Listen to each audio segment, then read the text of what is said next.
네, 여러분 안녕하세요. 연미정입니다. 이번 강의는요, 1920년대 독립운동입니다. 자, 우리가 이 1920년대 독립운동의 어떤 좀 커다란 틀을 좀 살펴보게 되면요.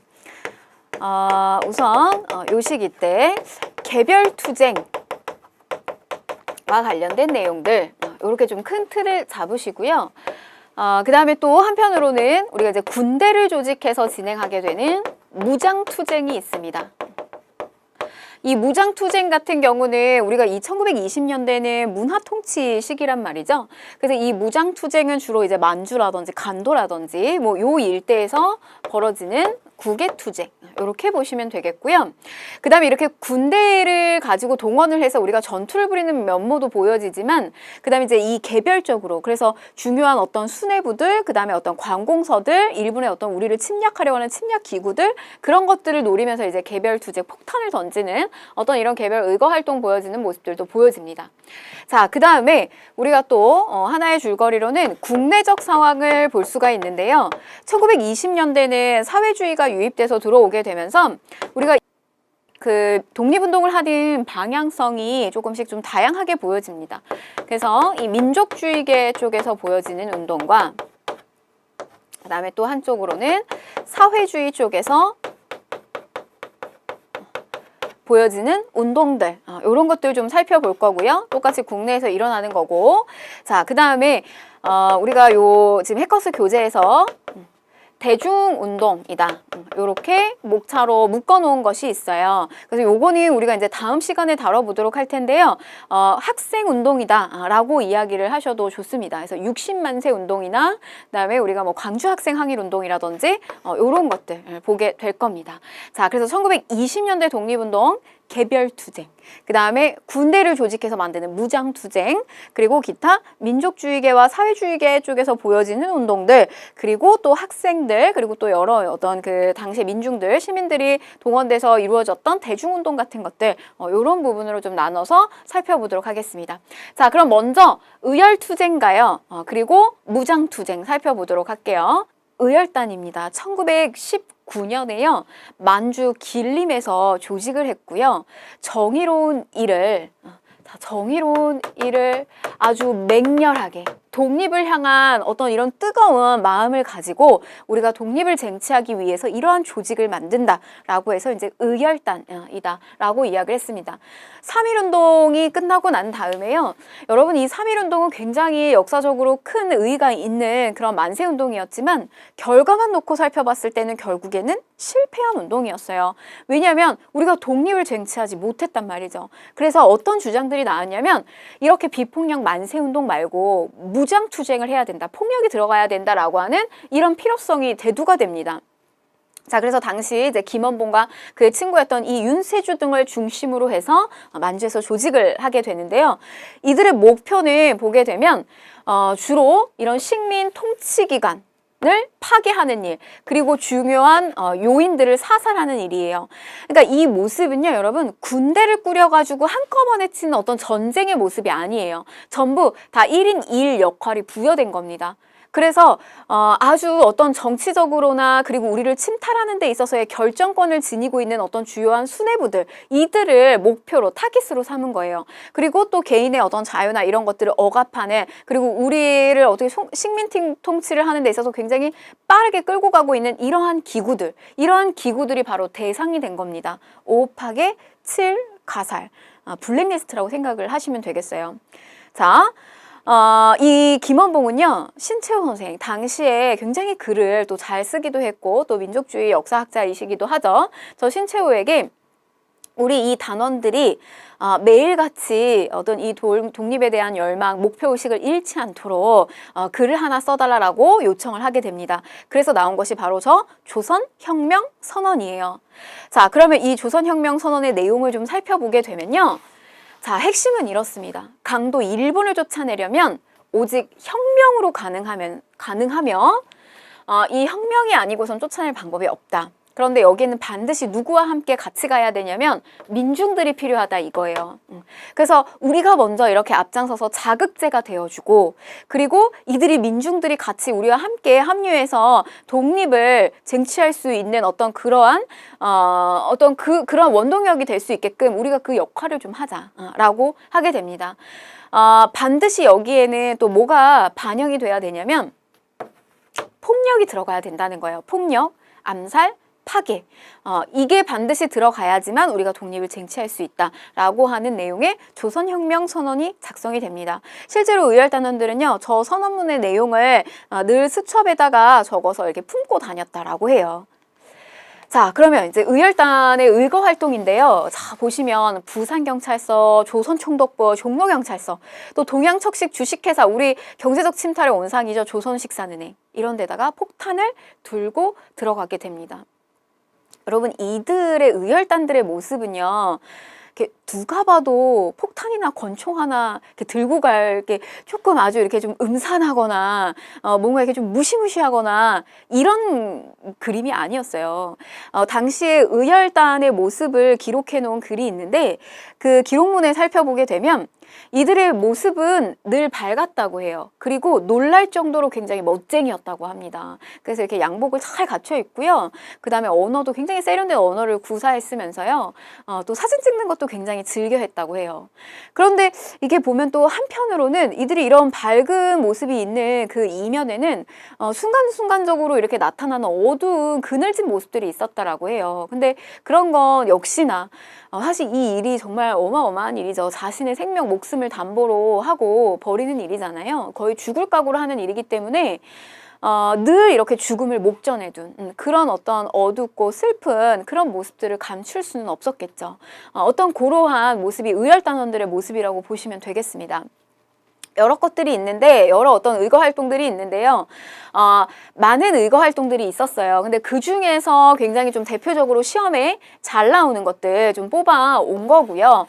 특히 나석주, 동양척식 주식회사와 조선식산은행 굉장히 잘 나옵니다. 보시면 처음에 조선식산은행에 폭탄을 들고 이 나석주가 들어가요.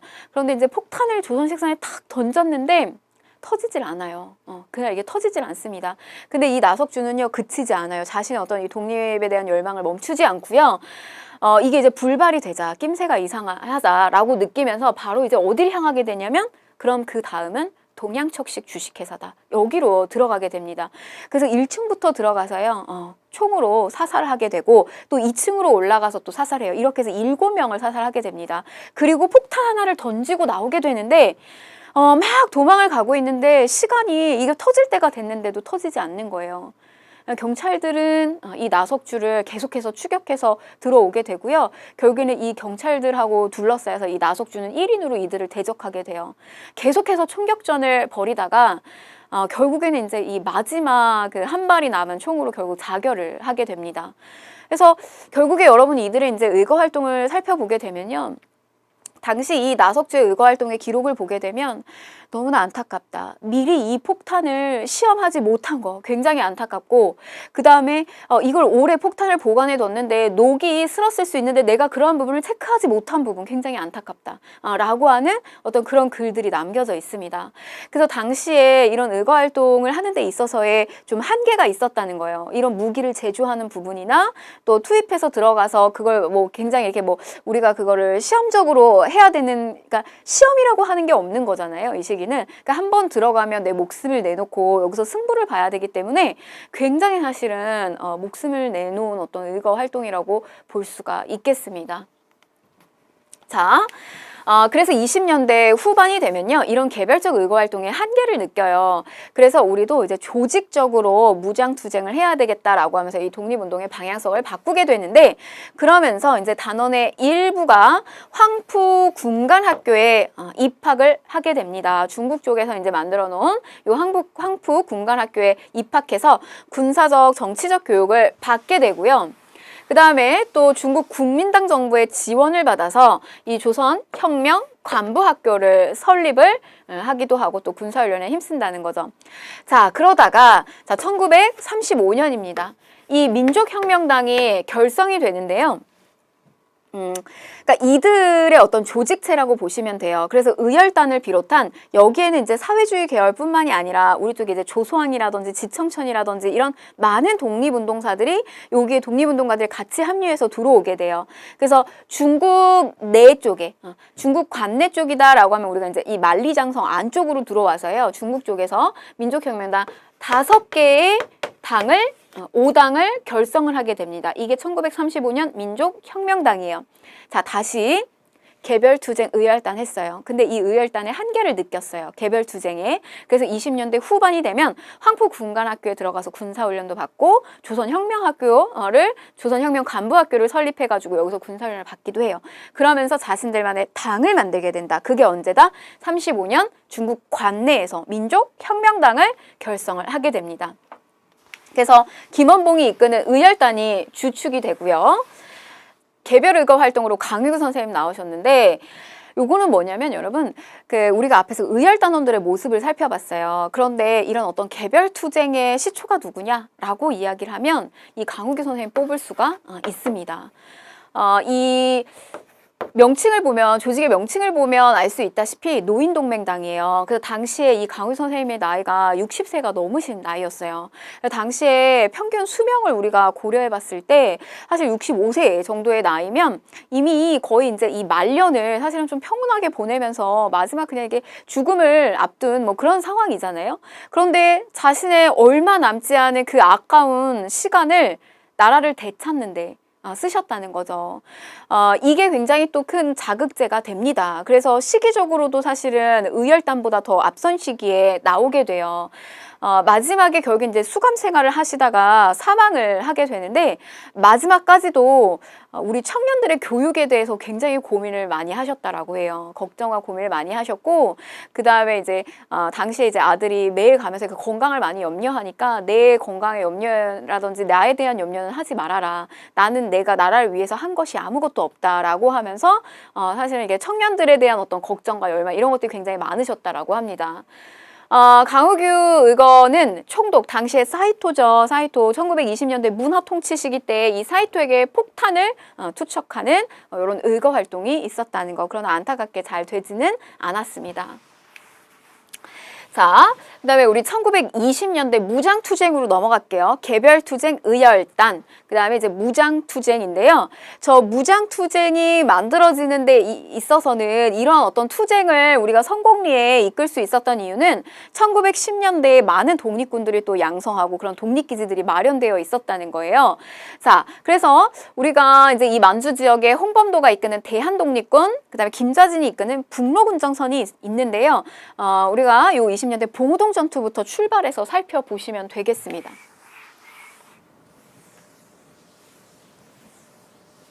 자, 1920년이 되면요. 이 무장투쟁의 전개 양상은 1910년대 독립운동 기지를 마련한 그 기반 위에서 투쟁의 양상이 더욱더 가열이 됩니다.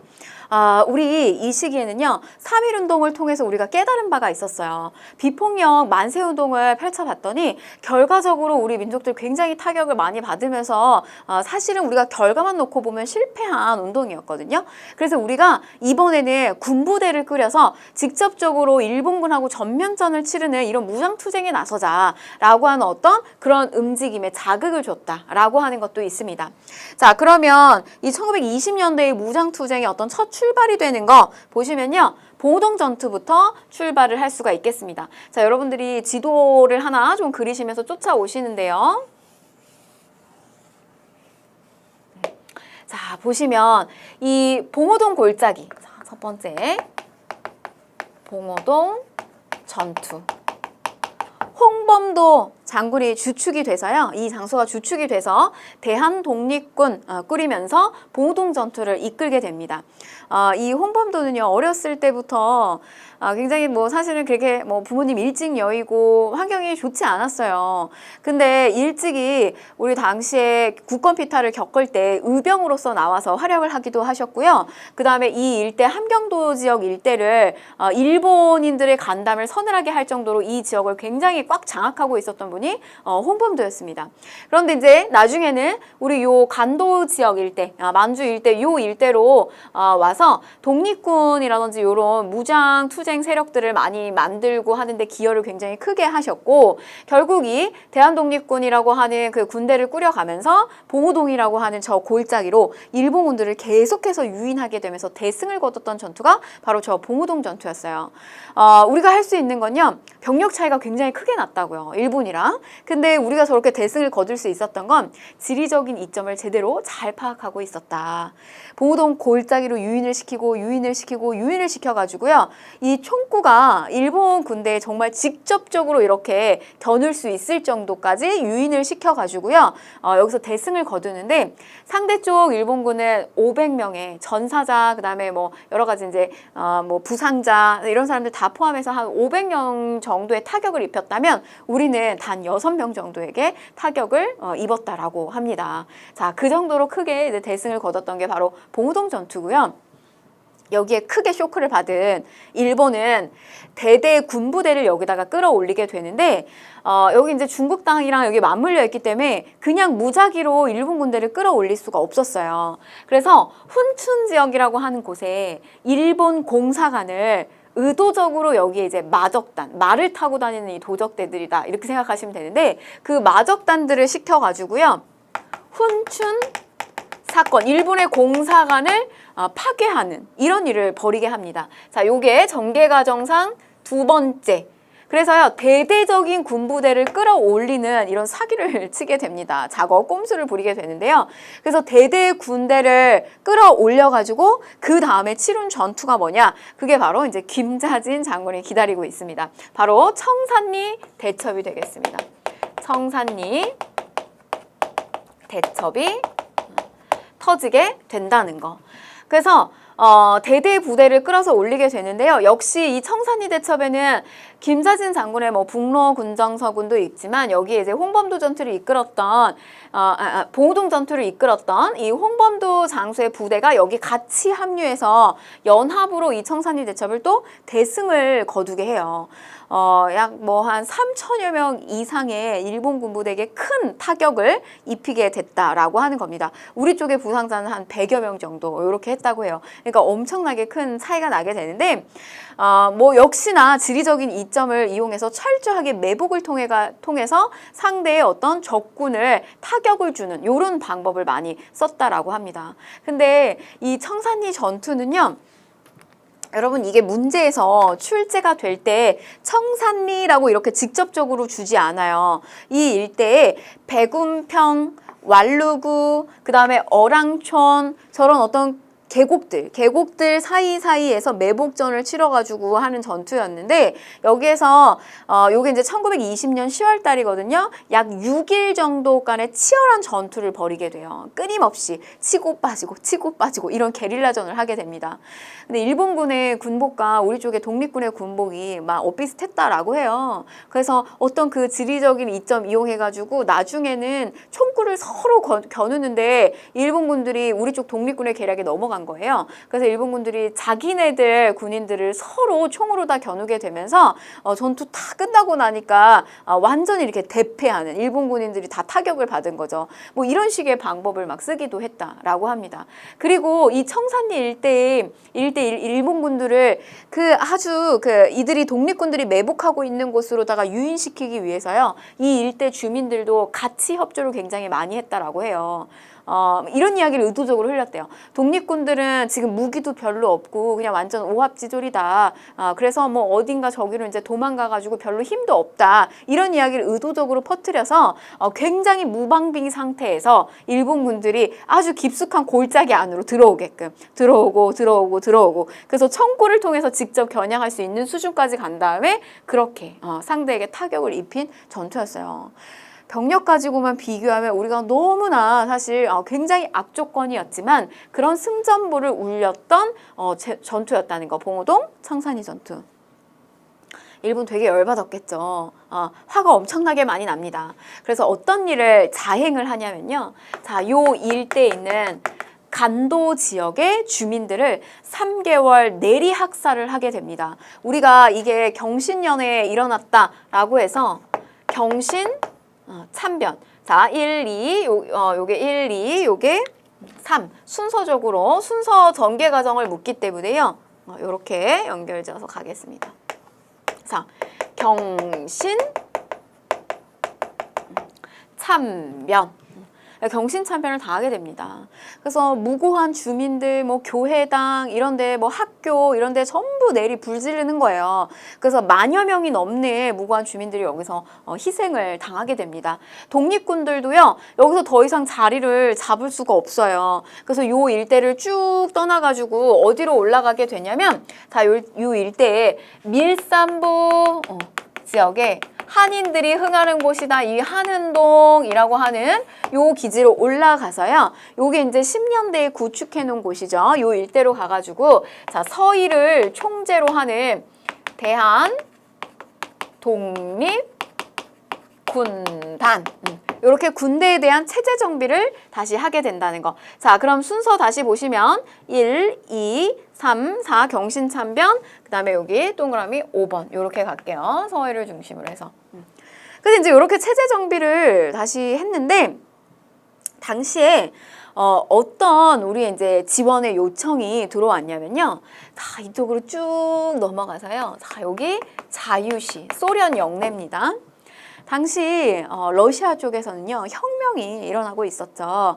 그래서 이 자유시 내부에서 이 소련의 어떤 혁명군들이 우리를 도와주겠다, 약소국의 어떤 독립운동을 도와주겠다라고 하는 어떤 지원의 요청이 있었어요. 그래서 우리 역시, 우리의 독립군 부대 역시요, 결국 이 소련의 영내로 들어갔는데 이 내에서 역시나 마찬가지로 내전이 일어나고 있었던 거예요. 그래서 적색군과 그 다음에 백색군의 싸움이 일어나고 있었다. 혁명 세력, 이 혁명 세력과 러시아 내부에서 그 다음에 반혁명 세력 간의 어떤 이런 내전이 일어나고 있었는데요. 이쪽 적색군은 우리의 독립군하고 같이 연합을 해가지고 이 백색군을 치자라고 하는 어떤 이런 상황들 속에서 우리의 또 뭐 이거를 협조를 하자, 독립군들 내부에서 이걸 같이 협조를 하자, 아니다 그렇게 하면 안 된다, 어떤 이런 갈등 속에 또 휩싸이게 돼요. 그래서 이 상황 속에 우리가 약간 어떤 이들의 내전 속에 이용을 당하기도 하고요. 또 그 다음에 한편으로는 독립군 내부에서 분열이 일어나게 되면서 독립군들끼리 서로 총구를 거누게 되는 이런 상황이 일어나게 돼요. 이게 바로 자유시 참변입니다. 여러분들한테 이게 적색군, 백색군과 이 상황에 대해서 구체적으로 물어보진 않아요. 그러나 이런 독립군들이 다시 체제 정비하고 이렇게 올라갔지만 다시 자유시로 가가지고 이런 큰 타격을 받게 됐다라고 하는 어떤 독립군들의 시련 정도로 이해를 하시면 되겠어요. 이게 바로 자유시 참변이다.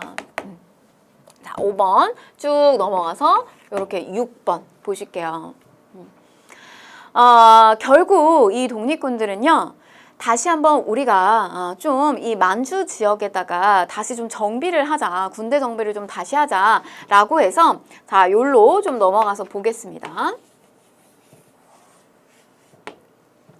자, 이 압록강 지역 일대에다가요, 참의부, 그다음에 또 이 남만주 일대에다가요, 정의부, 그리고 또 이 북만주 일대에다가 신민부. 자, 우리가 이걸 이제 뭐라고 이야기를 하냐면, 자, 3부를 결성했다라고 이야기를 합니다. 그래서 요게 시기상으로 보게 되면 23, 24, 25 요렇게 구축이 되는데요. 이때 당시 이제 요 참의부 같은 경우는 나중에 임시정부의 직할부대로서 또 활약을 하기도 합니다. 근데 이들 체제는요, 어떤 이제 행정적인 어떤 민정의 체제를 갖추기도 하면서 또 군부대를 꾸리고 있는 어떤 군정의 체제를 갖추고 있는 요런 체제 정비가 다시 들어오더라. 요게 3부 결성이에요. 자, 그럼 얘가 이제 7번이 되겠죠. 자, 근데 일본이요, 이것도 가만히 두지 않는다. 자, 넘어가서 보시게 되면 이거 가만히 두지 않고요. 당시 이제 미스야 협정. 자, 동그라미 8번 미스야 협정. 당시 만주의 군벌 세력하고요, 경무국장이었던 이 미스야 간에 협의를 봐서 이 일대에 우리 조선의 독립군들 돌면 잡아와라. 그래서 두당 얼마에 쳐주겠다라고 하는 협정을 맺어요. 그래서 이때 굉장히 독립군들이 탄압을 많이 받습니다. 그래서 많이 잡혀가기도 하고요. 바로 이런 어떤 시련을 또 한 번 겪게 되고 그 뒤에 우리는 이렇게 3부로 나뉘어져 있었던 것을 우리가 하나로 좀 힘을 합쳐서 조금 더 조직력 있게 독립운동을 하자라고 하는 어떤 유일당 운동의 바람이 불어요. 그런데 결과적으로 보게 되면 얘는 성공시키지는 못했다라고 하는 거. 결국 이 남만주 지역 일대에는요, 남만주 지역 일대 국민부 그리고 북만주 지역 일대는 혁신 의회 요런 식으로 이제 체제 정비가 됩니다. 우리 이게 나중에 일제강점기 20년대로 들어가게 되면요. 이 남쪽에서, 이 한반도 안쪽에서는 요게 성공을 이뤄요. 민족유일당 운동이. 그게 이제 신간회라고 하는 단체로 탄생이 되는데, 이 만주 지역에서도 유일당 운동에 바람이 불었지만, 결국에는 하나로다가 체제로다 합치지를 못했다는 거. 그러나 이제 요렇게 남만주, 북만주, 여기서 나중에 이제 당, 그 다음에 군대가 꾸려지고요. 마찬가지로 여기도 당, 그 다음에 군대가 꾸려지게 됩니다. 그래서 요게 20년대 후반까지의 만주 지역에서 일어났던 어떤 투쟁의 모습이고요. 이게 30년대 파트로 넘어가게 되면 어떤 현상이 이제 벌어지냐, 어떤 운동이 벌어지느냐, 우리 쪽의 군부대와 그 다음에 중국 쪽의 군대가 같이 연합하는 한중연합작전이 펼쳐지더라. 이렇게까지 보시면 되겠습니다. 자, 그러면 우리가 순서 한번 다시 조금 정리를 해보도록 할게요. 자, 봉오동 전투, 홍범도. 그런데 훈춘상건 벌여가지고 대대적 군부대 끌어올린다. 근데 이거 어디서 또 깨진다? 자, 청산리 대첩에서 일본군 깨지죠. 그러니까 이 열받은 일본군이 간도 지역에다가 참변 일으킨다. 우리 간도 주민들 학살한다. 자, 그래서 이 지역을 독립군들 소탕하고 주민들 학살하게 되니까 어디로 올라가냐면 이 밀산부 한운동. 중국하고 소련의 경계 지역에 있는 조 지역으로 올라가서요. 여기서 서해를 주축으로 하는 대한독립군단 다시 한번 군부대에 체제 정비를 하게 돼요. 자, 그런데 우리의 약소국의 독립운동을 도와주겠다라고 하는 러시아 쪽의 혁명군 세력에게 어떤 지원의 요청을 받아서 이리로 넘어가게 되죠. 소련령으로 쭉 넘어가요. 그런데 가보니까 소련 내부에서도 이런 어떤 내전이 일어나고 있더라. 그래서 거기에서 이용당하고 그런 와중에 독립군들끼리 어떤 내부적인 또 분열 이런 것들이 같이 맞물리게 되면서 이 독립군들이 굉장히 큰 타격을 또 받게 되더라. 이때 홍범도 장수는요, 이런 어떤 자유시 참변 속에서 서로 독립군들이 총구를 겨누고 이런 모습을 보고 굉장히 충격을 많이 받았다 그래요. 자, 자유시 참변 겪고요. 그리고 나서 다시 체제 정비 들어갑니다. 자, 이렇게 넘어오시면 자, 3부가 결성된다. 참의부, 정의부, 신민부. 그래서 민정과 군정의 체제를 갖추는 이런 체제로 들어가면서요. 근데 이것도 일본이 가만히 두지 않는다. 경무국장 미스야, 여기 있는 독립군들 잡아와라. 그럼 머리 두 당 얼마에 쳐주겠다. 미스야 협정 맺고 타격받죠. 우리는 독립운동의 세력을 다시 하나로다가 합치려고 하는 노력을 한다. 그게 남만주는 국민부, 북만주는 혁신의회. 이렇게 나뉘어지더라. 자, 여러분 여기 잘 넘기셔야 됩니다. 우리 요거는요, 여러분 순서 전개 과정 한 번만 반복하시면 안 어려워요. 어렵지 않습니다. 자, 그래서 요거는 이제 쭉 한번 여러분들이 읽어보시면 되겠고요. 자, 그러면 우리가 이제 문제를 한번 풀어보도록 하겠습니다. 자, 문제 풀어볼게요. 자, 밑줄근 사람이 소속된 단체에 대한 설명으로 옳은 것을 골라라. 우리 이제 의열단, 그 다음에 20년대 무장투쟁 보셔야 되는데, 자, 어제 12일 10시 20분에 조선총독부에 폭탄 2개가 투척되었다. 비서과 분실, 인사계실에 던진 1개는 책상 위에 떨어져 폭발되지 않고 이렇게 불발되는 사례들도 굉장히 많았다고요. 다시 회계과장실에 던진 1개는 유리창에 맞아서 즉시 폭발되었다. 자, 이거 여러분 기믹상이죠? 기믹상. 의열단 소속 기믹상, 조선총독부에 폭탄 던진 의열단원에 해당이 됩니다. 그래서 저렇게 관공서를 겨냥하면서 5파계, 7과살, 관공서라든지 아니면 주요한 수뇌부들 이들을 겨냥하면서 투쟁을 했었던 요 의열단에 대한 내용이 되겠습니다. 그래서 얘는 이 문제는요 조금 어렵게 나온 문제는 아니에요. 왜냐면 요거를 이제 의열단원들의 어떤 활약을 디테일하게 물어본 건 아니었고 그 사람이 소속된 단체에 대한 설명이죠. 그러니까 의열단에 대해서 물어보는 거기 때문에 난이도는 높지는 않습니다. 1번 보시면 조선혁명선언을 활동지침으로 삼았다. 자, 요거 맞는 내용이죠. 그래서 신채호가 작성을 해줬잖아요. 그래서 맞는 내용. 자, 2번 윤봉길, 이봉창 등이 단원으로 활동하였다. 요거는 한인애국단에 해당이 되죠. 자, 파리강화회의에 독립청원서를 제출하였다. 김규식입니다. 그래서 신한청년당 갔다가 이제 대한민국 임정의 대표격으로 독립청원서를 제출을 하게 됩니다. 자, 신흥 무관학교를 세워서 독립군을 양성하였다. 요거 이제 신민회 쪽에서 저 신흥 무관학교를 세운 거고요. 처음에 이제 신흥 강습소에서 출발하다가 나중에 이제 개편이 됩니다. 자, 독립군 비행사 육성을 위해서 한인 비행학교를 처음으로 세운 사람은 누구냐? 노백민이라고 하는 그 임시정부에서요 국무총장직을 했던, 그래서 처음으로 우리의 이런 독립군 비행사 육성을 했던 분으로 또 유명하신 분이 있습니다. 노백민. 틀렸고요. 자, 다음 문제 보실게요. 다음 사건이 일어난 이후의 사실로 옳은 것을 보기에서 골라라. 자, 보세요. 이 문제 청산리라고 이렇게 직접 안 준다고요.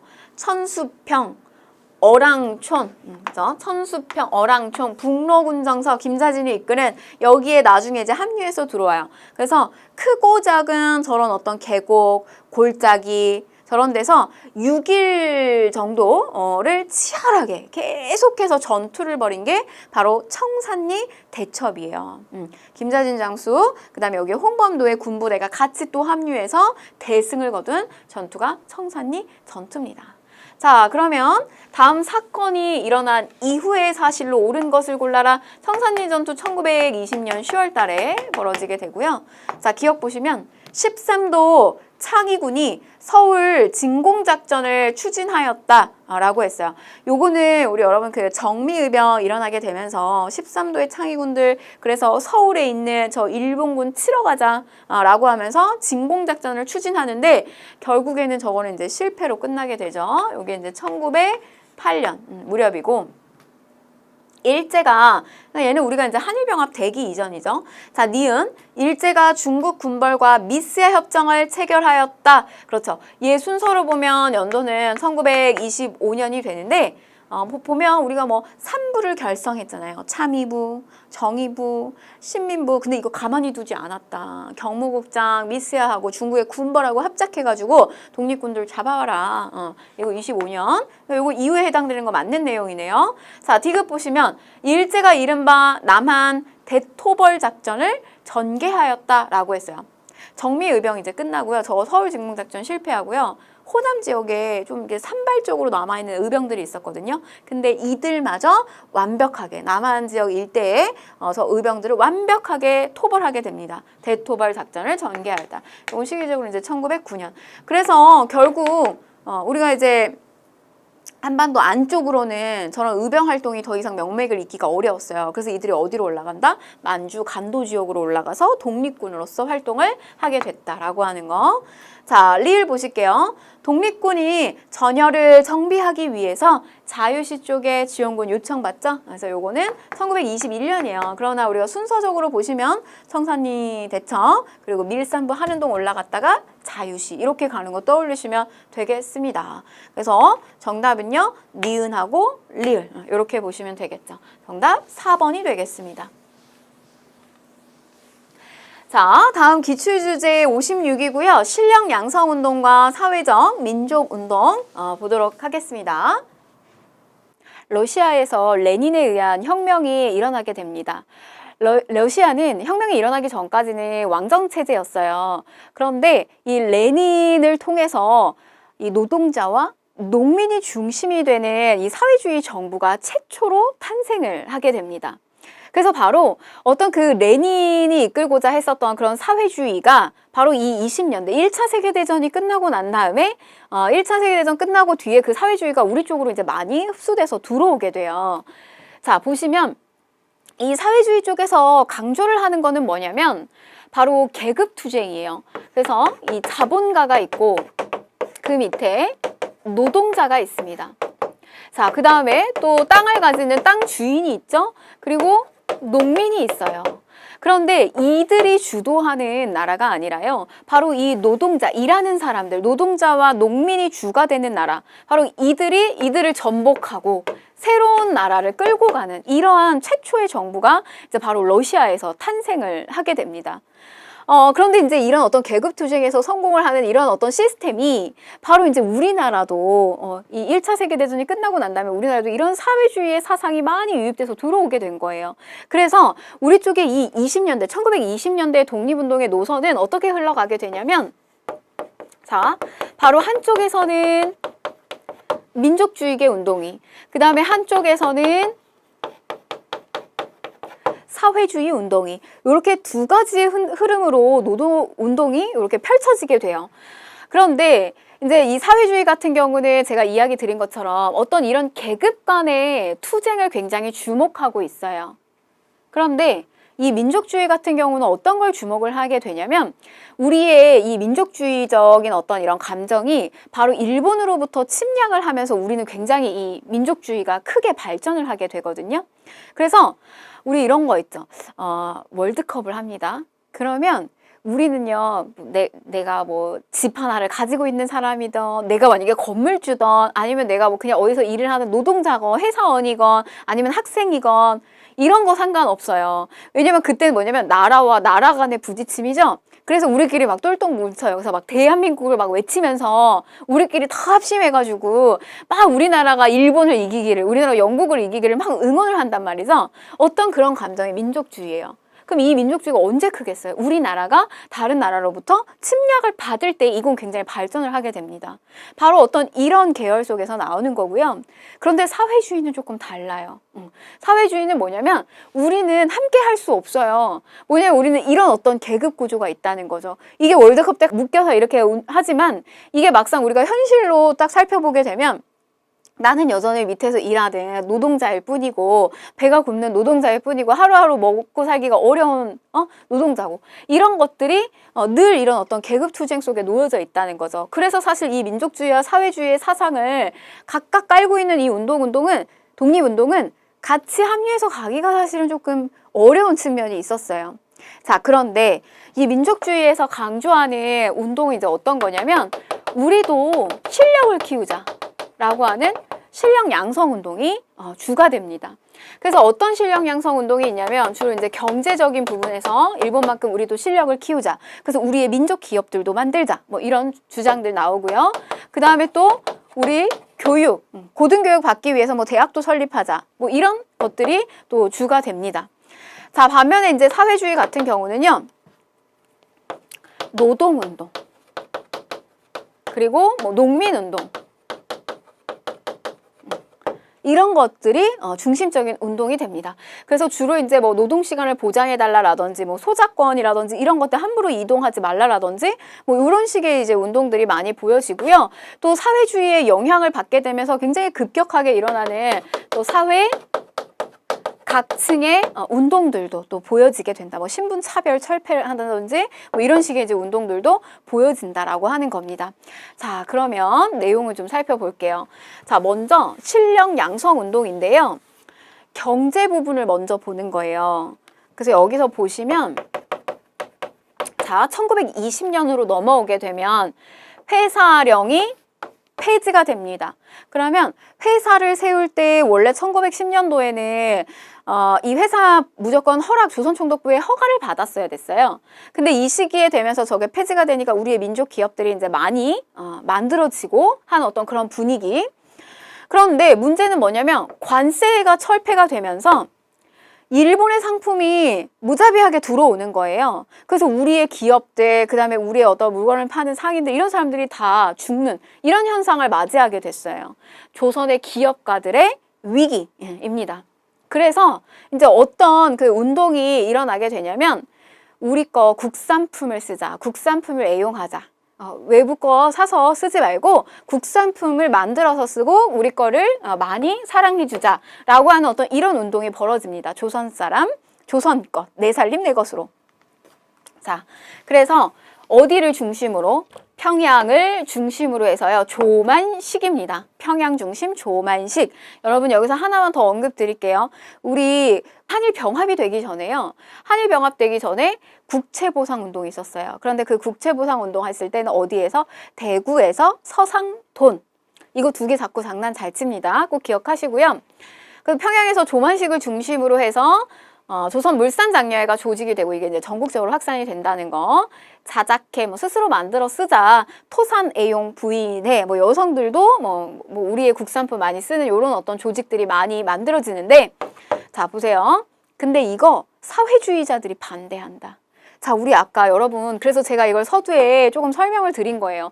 사회주의자들은 이들 민족주의처럼 각 어떤 계층이라든지 이런 거 구분 없이 가는 게 아니에요. 이들은 노동자, 농민, 이들이 계급투쟁을 하는 거예요. 바로 이제 자본가라든지 지주들, 이런 계급투쟁을 합니다. 근데 보세요. 이 물산장려운동을 만약에 하게 되면 우리도 이제 그런 케이스들이 있죠. 일본하고의 관계가 막 악화되고 이러면 일본의 뭐 회사 제품 같은 거 우리 쓰지 말자. 이런 불매운동이 일어나잖아요. 그래서 우리 거 많이 쓰자 대신에 국산품을 애용하자. 이런 운동이 벌어져요. 그런데 한쪽에선 아마 이런 생각도 하시는 분도 있을 거예요. 난 그동안에 어디 뭐 제품 굉장히 좋아가지고 잘 쓰고 있었는데 지금 뭐 나라에 이런 상황이라고 해서 국산품을 쓰자라고 해서 국산품을 썼어. 근데 막상 이렇게 상황을 보니까 내 삶은, 노동자인 나의 삶은 달라지는 게 없어요. 근데 알고 보니까 오히려 국산품 만드는 회사 자본가들만 배를 다 배불리 해주고 있었던 거예요.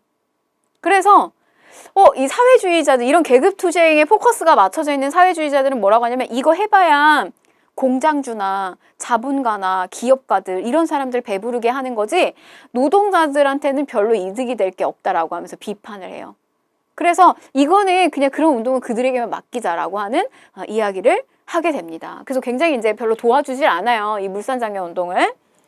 자, 그 다음에 또 당시에 이제 뭐 여러 가지 또 비판의 이야기들 중에 하나는 이게 국산품의 수요가 너무 이렇게 늘고 있는데 여기에 생산력이 이렇게 따라주질 못하고 있는 거예요. 그러다 보니까 값이 또 비싸지고 그 다음에 질도 별로 좋지가 않고요. 그런데 우리는 국산품을 써야 되는 이런 운동. 이게 이제 비판을 받게 됩니다. 그래서 한쪽 측에서 이렇게 도와주지 않았던 한계가 있었다는 거. 요게 이제 물산 장려 운동이고요. 자, 그 다음에 밀립대학 설립 운동을 갈게요. 자, 하나 우리가 경제 본 거고요. 그 다음에 우리가 교육으로 넘어가게 됩니다. 2차 조선 교육령이 문화통치 시기 때 공포가 되면서 대학 설립이 가능하게끔 들어옵니다. 그래서 우리가 당시에 이제 조만식 또 들어오죠. 근데 이게 이상제 선생님 기억 좀 하셨으면 좋겠고요.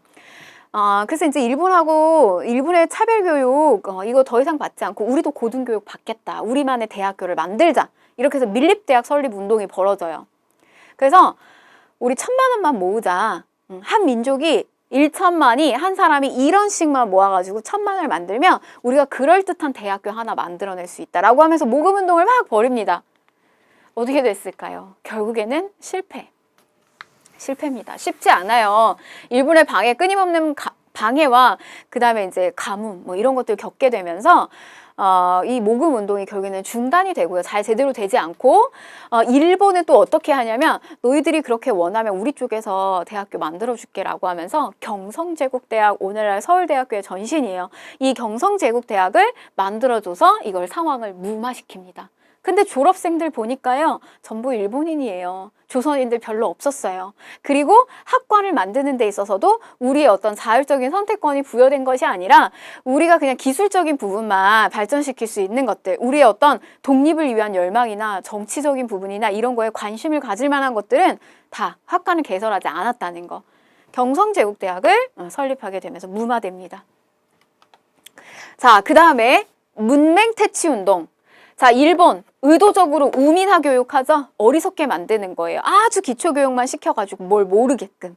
그래야 독립에 대한 어떤 의지라든지 이런 것들을 억압시킬 수 있잖아요. 누를 수가 있잖아요. 뭘 많이 알면 안 된다 이거예요.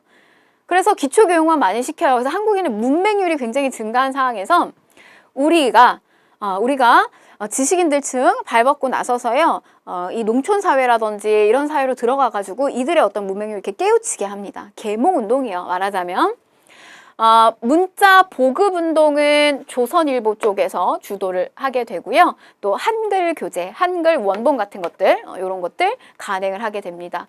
자, 그리고 또 농촌 속으로 들어가요. 이 분화로드는 러시아, 마찬가지 러시아에서의 일어났던 계몽운동, 거기 용어입니다. 그래서 분화로드 운동이에요. 그래서 우리가 이렇게 이제 독립하고 하려면 왜냐면 이제 절대 다수가 농민들에 해당이 되잖아요. 그래서 이 많은 농민층들이 계몽을 해야지만 우리가 함께 갈 수 있다라고 본 거죠.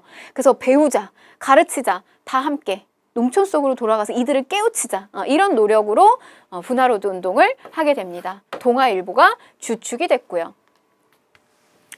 자, 그 다음에 사회 운동입니다. 자, 다시 한번 볼게요. 신량 양성에서 경제, 제일 잘 나오는 거 물산장려 운동, 그 다음에 교육에서는 밀립대학 설립 운동, 그리고 우리 문맹퇴치 운동, 그 다음에 뭐 이제 분화로드 운동이라든지 문자보급 운동, 이런 것들이 있었고요. 자, 그 다음에 요 사회주의 운동 쪽으로 가서요, 농민하고 노동운동 볼 거예요. 27년이 되면요, 원래는 이게 이제 노농총동맹이었어요. 24년까지만 해도 노농총동맹으로 같이 묶여있던 단체가 27년이 되면 분리가 됩니다. 그래서 농민총동맹 지원하고요, 노동총동맹 지원해서 운동을 벌여요. 근데 여러분들이 여기서 구분을 하셔야 되는 건 뭐냐면 20년대와 30년대 이들의 운동을 구분을 하시는 거예요. 자, 20년대의 농민운동하고 노동운동의 색깔은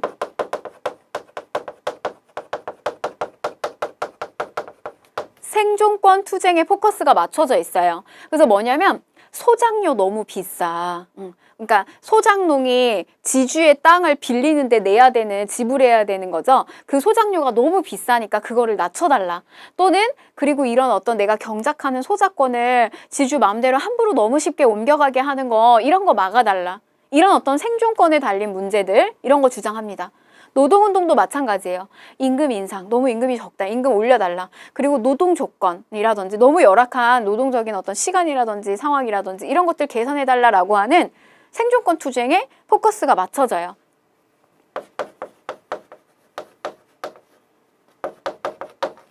반제국주의 투쟁으로 이게 확산이 됩니다. 30년이 되면요, 사회주의 쪽에서 이런 농민 노동운동에 더 많은 힘을 기울이게 돼요. 그러면서 이들의 어떤 운동이 굉장히 과격해지고요, 비합법적인 어떤 운동들도 많이 일어나게 됩니다.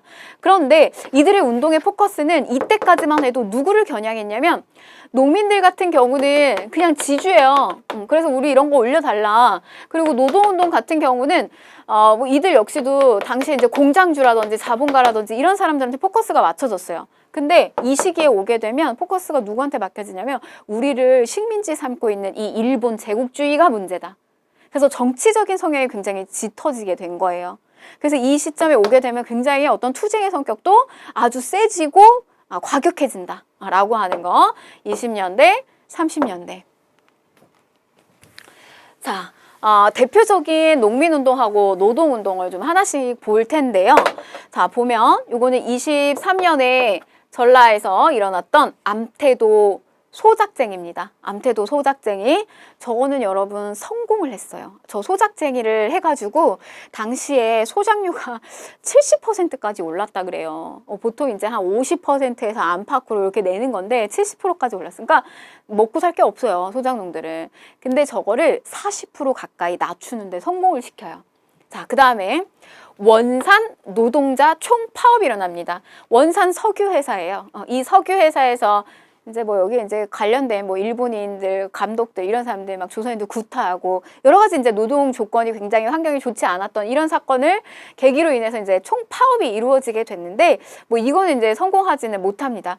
그러나 이런 노동운동을 일본이나 프랑스와 같은 굉장히 이제 각국의 세계에도 영향을 또 많이 끼치게 됐다는 거.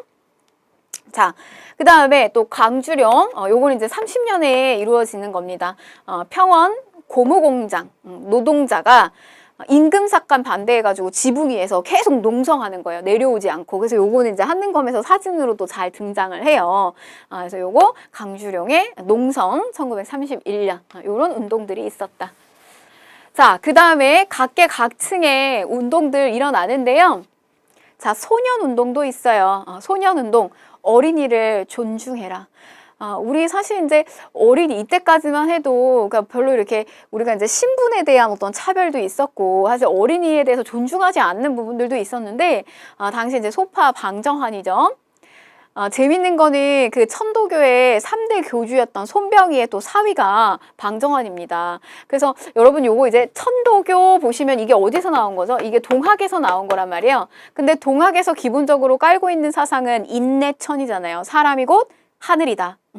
즉 이 말은 뭐냐면 비록 어린아이라고 할지라도 그리고 비록 신분이 미천할지라도 누구나 다 존중해야 되는 존재들이다. 그래서 아마 이제 그런 차원에서 이 소파 방정환 선생님 천도교 영향을 받고 또 이렇게 어린이날 제정하고 잡지 만들고 하지 않았을까. 자, 그 다음에 여성운동이고요. 요거는 여러분 여성의 자매단체의 유일당 운동이다 이렇게 생각을 하시면 되겠어요. 근의회인데요. 자, 요거 신간회가 남성단체가 있다면 요거는 여성단체가 근의회입니다. 민족 유일당 운동이에요. 사회주의하고 민족주의계의 독립운동에 같이 합심해서 이루어진 어떤 신간회라고 하는 단체, 남성단체, 여성단체 이렇게 있었다는 거. 자, 그 다음에 형평운동입니다. 형평운동. 우리도 차별하지 말고 동등하게 대해달라 라고 하는 형평운동. 어떤 이들의 운동이었냐면 바로 이 백정에 대한 운동이었어요. 백정들의 신분 차별 철폐 운동. 그래서 뭐냐면 법적으로는 이제 신분에 간의 차별은 없어요. 우리가 노비제도가 다 폐지됐기 때문에. 그러나 여전히 사회적이고 관습적인 차별이 남아 있었다는 거죠. 이들 백정, 옛날에 우리가 이제 조선시대에 가게 되면 도살업자들이죠. 그래서 이들에 대한 어떤 표식이라든지 뭐 어디에 이제 취직하려고 할 때라든지 어디에 들어갈 때라고 하든지 막 이럴 때 아직은 여전히 사회적 차별이 남아 있었다는 거예요. 그래서 우리 차별하지 말라라고 하는 형평운동이 이루어지게 됩니다. 자, 어디에서 보셔야 돼요? 진주에서 조선 형평사 1920년대 상황입니다.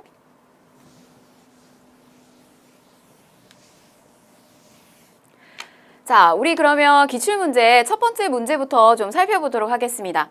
자, 다음 자료에 나타난 민족운동에 대한 설명으로 옳은 것을 보기에서 고른 것을 했는데요. 우리 요거 1점짜리예요. 그래서 사료 보시면 힌트를 많이 주고 있습니다. 자, 내용을 쭉 보게 되면 자, 아무쪼록 조선물산을 몸에 걸고 조선물산을 먹고 입에 넣고 조선물산을 팔며 사고 조선물산을 무엇에나 쓰라.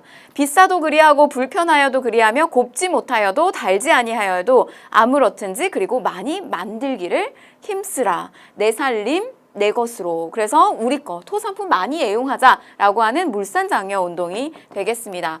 자, 그러면 우리가 이제 요거 문제 풀어보시면 제가 이걸 주도했던 인물과 그 다음에 지역 이렇게 좀 잘 구분하시라고 이야기 드렸었는데요. 자, 그렇죠. 기역, 조만식 등의 주도로요. 평양에서 시작하였다. 물산장려운동 이거 맞는 내용이죠. 자, 그 다음에 니은 보시면 자작회, 스스로 만들어서 쓰자. 우리 거를 쓰자. 그 다음에 우리 토산품 사랑하자. 애용, 부인회 등이 활동하였다. 이거 맞는 내용입니다. 자, 디귿 보시면 국채보상 기성회를 중심으로 해서 전개되었다. 이거 물산장려운동이나 국채보상운동 낼 때 이거 두 개 항상 선지 같이 섞어서 많이 낸단 말이에요. 그래서 여러분 요거는 대구에서 서상돈 이런 인물들 주축으로 해서 국채보상운동 우리가 일본한테 빌린 차관 이거 빚을 갚자 이렇게 가셔야 됩니다. 틀린 거고요. 자, 리을 보시면 잘 몰라도요. 이 리을 선지 잘 몰라도 일본, 프랑스 등의 노동단체로부터 격려 전문을 받았다 이랬어요. 그러면은 이거는 노동운동하고 관련이 있습니다. 그래서 1929년에 원산 노동자 총파업 요거하고 같이 연결 지으시면 되겠어요. 노동운동은요, 여러분, 이거는 민족 안에 한 국가 안에 국한돼서 일어나는 운동이 아니란 말이에요. 나라가 이렇게 산업화를 이루게 되면서 공장 많이 생기고요. 노동자들 많이 발생하죠. 그래서 이거는 우리나라뿐만이 아니라 일본이나 프랑스 등에서도 이런 노동자들의 노동운동이 있었다. 그렇기 때문에 이들로부터 격려 전문을 받기도 했다. 이렇게 보시면 되겠습니다. 자, 얘는 틀린 내용이죠. 정답은 기억하고 니은 이렇게 되겠고요. 자, 그 다음에 4번 보실게요. 자, 밑줄은 이 운동에 대한 설명으로 옳은 것을 골라라. 자, 이것도요, 여러분, 지역 꼭 기억하세요. 자, 이 탑은 진주에서 시작된 이 운동을 기념하기 위해서 시민들이 성금을 모아서 설립한 것이다. 자, 탑에는 이 운동을 주도한 단체가 표방한 공평, 형평운동이죠, 여러분. 그래서 이들이 사용하던 저울처럼 우리도 공평하게 신분제로부터 철폐해달라. 우리 이미 신분제는 법적으로는 철폐가 됐어요. 그래서 갑오개혁기 때 이미 철폐가 됐는데 아직까지 이들, 그러니까 도축업자들이죠. 우리가 사람들이 고기를 먹는 거 좋아하고 고기 먹으려면 반드시 어떤 그런 가축을 잡는다든지 그다음에 가죽을 다룬다든지 이런 것들을 일을 하는 사람들이 반드시 필요함에도 불구하고 굉장히 차별을 많이 했다라고 하는 겁니다. 그래서 여전히 입학원서를 넣을 때 빨간 색깔 점을 표시하게 한다든지 이런 식으로 자꾸 신분차별을 했다라고 하는 거예요. 자, 그래서 이게 이제 1920년대 초반에 23년 무렵에 이런 형평운동이 일어났다라고 하는 겁니다. 자, 그러면 정답 쭉 고르시면요. 정답은 4번이 되겠습니다. 우리 선택지 보시면 아직 우리가 안 배운 것들도 나와 있기는 해요. 그렇지만 답을 고르는 데는 그렇게 어렵지 않은 문제였어요. 자, 1번 보시면 잡지 동강을 발행하였다라고 했는데 이 잡지 동강은 뭐냐면 사회주의 쪽에서 이제 사회주의가 20년대 많이 유입되면서 사회주의계 쪽에 잡지가 많이 나와요. 그래서 여기에 대응하기 위해서 이제 이 민족주의 계열에서도 이렇게 월간 잡지를 간행을 했습니다. 그게 이제 동강인데 요거는 우리 당시에 이 수양 동우회라고 하는 안창호를 주축으로 하는 요런 이제 민족운동 단체가 있었어요. 1926년 무렵에 조직이 됐고요. 여기에는 같이 이광수, 우리가 이제 흔히 친일파라고 알고 있는 이 이광수도 처음에는 이런 민족운동을 활발히 했습니다. 근데 이제 나중에는 이제 친일로 변질을 하게 되죠. 자, 그 다음에 2번. 그래서 요게 이제 기관지 역할을 했던 거고요. 자, 그 다음에 2번 보시면, 자, 김광재 등의 발의로 시작이 되었다. 자, 이거는 국채보상운동하고 관련이 있다. 그래서 이 국채보상운동 대구에서 서상돈 중심으로 인해서 우리가 1,300만 원 일본으로부터 차관했던 빚을 갚자. 그래서 우리의 국권을 회복하자 이랬는데 김광재 저분도 같이 이 국채보상운동 주축으로 이끌었는데요. 담뱃값 아껴가지고요. 의연금을 이렇게 먼저 이렇게 아주 적극적으로 내놓으셨던 분이고요.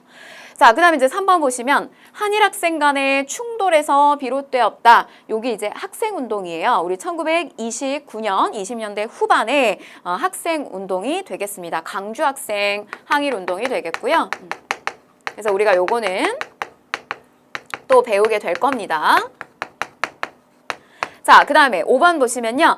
배우자, 가르치자, 다 함께, 분화로드. 그래서 요거는 이제 동아일보를 주축으로 해서요. 문맹퇴치운동, 문맹퇴치운동. 자꾸 일본이 우리 우민화 교육을 자꾸 하다 보니까 요렇게 이제 신문사 주축으로 해서요. 요런 분화로드 운동 같은 것들이 이 농촌 사회에서 또 적극적으로 문맹퇴치운동이 일어났다라고 하는 겁니다. 자, 그래서 정답은 4번이 되겠습니다. 자, 우리가 이렇게 해서요. 1920년대 개별투쟁 배웠고요. 그 다음에 우리가 무장투쟁, 봉오동부터 이제 출발하는 이 무장투쟁도 배웠습니다. 자, 그 다음에 이제 국내로 내려오게 되면요. 민족주의계 진영에서 일어나는 여러 가지 이제 운동들, 그게 물산장려 운동부터 시작되죠. 자, 그 다음에 또 사회주의계 쪽에서 일어났던 또 여러 가지 각계각층의 운동들, 요렇게 살펴봤습니다. 자, 아직 20년대 운동이 다 끝난 거는 아니고요. 다음 시간에는 우리가 이제 학생운동, 우리가 선지에서 잠깐 봤었던 이런 학생운동의 어떤 대중투쟁, 그리고 또 신간회라고 하는 민족묘일당 운동, 요것도 같이 배워보도록 할 겁니다. 복습 잘 하시고요. 저는 다음 시간에 또 뵙도록 하겠습니다.